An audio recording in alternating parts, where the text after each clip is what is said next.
नमस्कार, जनपक्ष में आपका स्वागत है। मैं हूं प्रियदर्शन।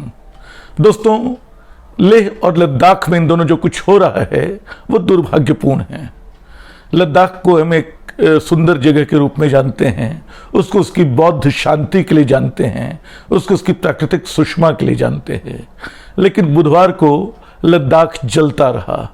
वहाँ बाकायदा एक लोकतांत्रिक आंदोलन अचानक हिंसक हो उठा, जिसमें एक बीजेपी का दफ्तर जला दिया गया, एक गाड़ी जला दी गई पुलिस की, शायद और भी हिंसा हुई, जिसके बाद पुलिस ने कार्रवाई की और 4 लोगों की जान चली गई।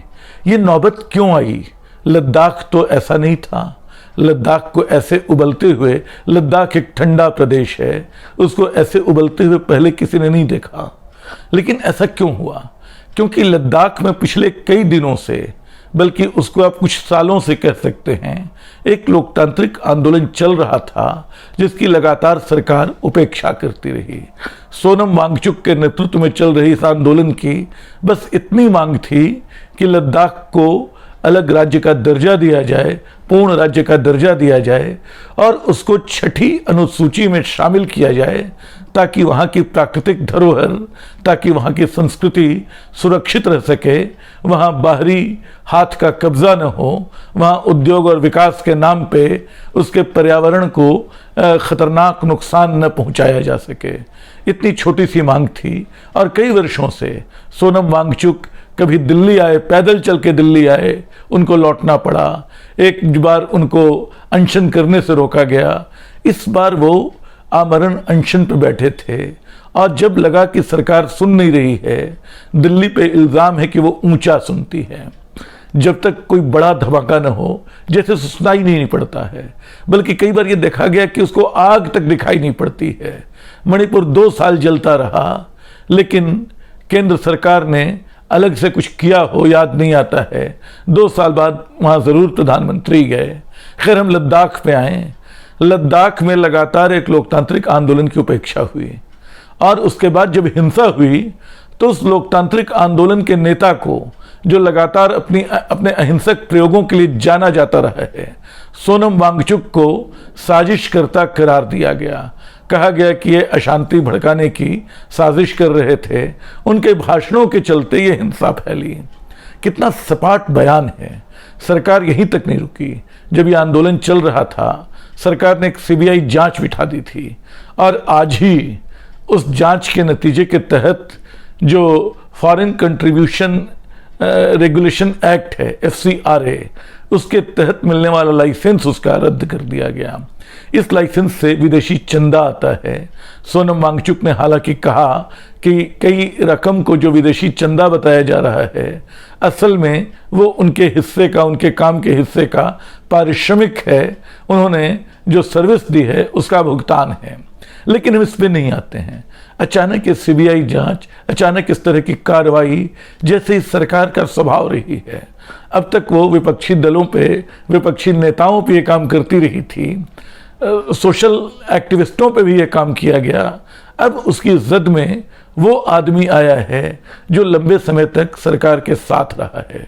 सोनम वांगचुक सरकार के खिलाफ जाने के लिए नहीं जाने जाते हैं, बल्कि मुझे याद है कि 2020 में जब गलवान वाला संग्राम हुआ था, जब गलवान में भारत और चीनी सैनिकों की भिड़ंत हुई थी, उसके बाद जिन लोगों ने चीनी सामान के बहिष्कार का आग्रह किया था, उसमें सोनम वांगचुक भी एक थे। उन्होंने तब कहा था कि भारत को चीनी सामानों का बहिष्कार करना चाहिए। मैं इस मांग के साथ होना या न होना एक अलग बात है, लेकिन सोनम वांगचुक एक बहुत बड़ी हस्ती रहे। हमेशा अपने शिक्षा को लेकर उनके प्रयोग के लिए जाने जाते रहे। आपको याद होगा कि सोनम वांगचुक जो हैं, आमिर खान की फिल्म 3 इडियट में जो फुनसुक वांगडू नाम का किरदार है, उसकी प्रेरणा आमिर खान ने वहीं से ली थी, सोनम वांगचुक से ली थी। हालांकि सोनम वांगचुक ऐसे खुददार शख्स हैं जिन्हें अपना ये परिचय देना बिल्कुल भाता नहीं। वो इससे इनकार करते हैं कि उनको इस तरह पहचाना जाए, क्योंकि जो काम उन्होंने किया है, आपको मैं बता दूं, लद्दाख में 1988 में जब वहाँ बच्चे स्कूलों में 10वीं का इम्तहान पास नहीं कर पा रहे थे, तब उनको समझ में आया कि ये जब इन बच्चों को इनकी भाषा में पढ़ाया जाना ज़रूरी है, इन बच्चों की शिक्षा में नए प्रयोग जोड़ने ज़रूरी हैं। उन्होंने लगातार इसके लिए लड़ाई लड़ी। अंततः वो स्कूल खोला, सेकमॉल के नाम से, जिसको हम जानते हैं, और जो एक तरह की शिक्षा के दुनिया में क्रांति का सूत्रपात करने वाला साबित हुआ। वो स्कूल उनका अपना नहीं था, वो छात्रों की मदद से खोला गया। लद्दाख जैसी जगह पे उसकी जो इमारत बनाई गई, उसमें बिजली का नहीं, सूरज की रोशनी का इस्तेमाल होता है। वो इस तरह बनाई गई कि वो ठंड के दिनों में गर्मी और गर्मी के दिनों में ठंड का एहसास कराए। तो बड़े वैज्ञानिक ढंग से पर्यावरण की ज़रूरतों को ध्यान में रखते हुए काम करने वाले सोनम वांगचुक हैं। उनके इन्हीं कामों को, उनके योगदान को देखते हुए, जिस तरह उन्होंने लद्दाख को बदला, जिस तरह वहाँ उन्होंने एक बड़ी क्रांति की, उसको देखते हुए उनको मैग्सेसे अवार्ड मिला, उनको दुनिया भर के सम्मान मिले। लेकिन आज हालत क्या है? आज सरकार की निगाह में वो एक संदिग्ध व्यक्ति बना दिए गए हैं। क्यों?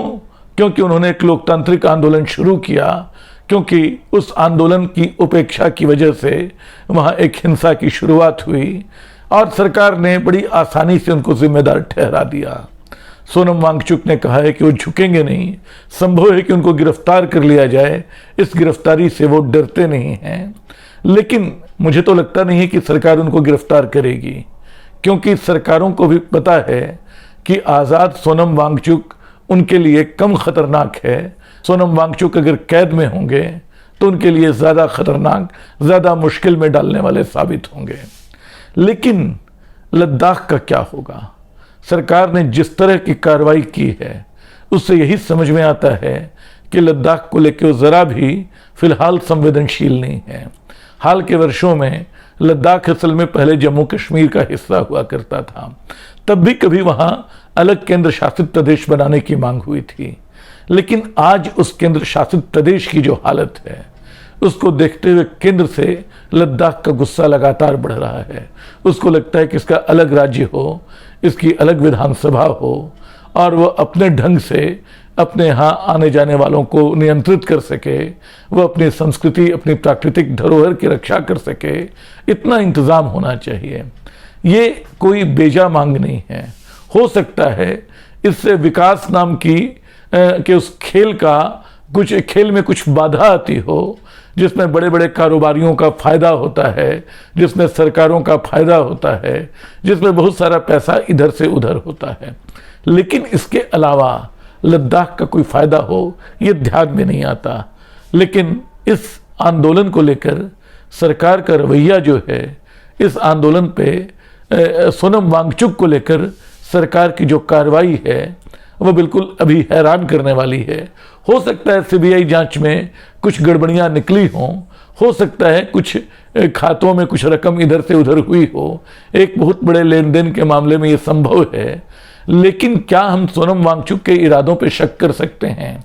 क्या हम मान सकते हैं कि वो विदेशी हाथों में खेल रहे हैं? क्या हम मान सकते हैं कि विदेशी पैसे का वो दुरुपयोग कर रहे हैं? कम से कम मैं ये नहीं मानता, लद्दाख के लोग ये नहीं मानते, और जो लोग सोनम वांगचुक का अतीत जानते रहे हैं वो इससे सहमत नहीं होंगे। जाहिर है कि सरकार ने ये कार्रवाई बस इसलिए की है कि सोनम वांगचुक को रोका जा सके। मुश्किल ये है कि इससे न सोनम वांगचुक रुकेंगे, न लद्दाख का आंदोलन ठंडा पड़ेगा। एक लोकतांत्रिक समाज का आंदोलन प्रतिरोध से, इस तरह के दमन से और ज़्यादा ताकत हासिल करता है। इसके उदाहरण बहुतेरे हैं।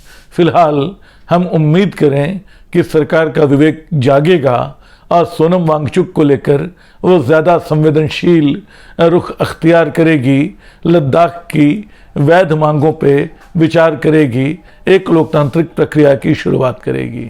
शुक्रिया।